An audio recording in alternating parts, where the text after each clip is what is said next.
Ito po ang DTF machine dito sa Robin na Beliches. Araw-araw naman itong nagagamit. Tapos Felix Manauda, DTF operator. Na may 61 meters kaming na-run dito as of this week. Ito po ang heads. Capping. Head clean. Nozzle check.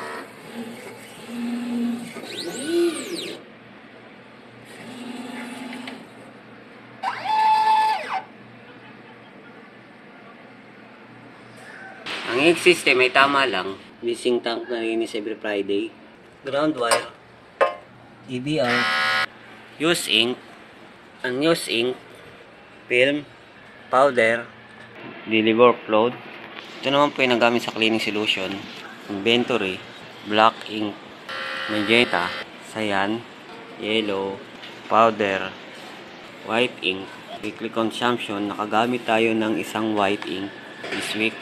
Ito naman po monthly daily maintenance checklist. Maraming salamat po.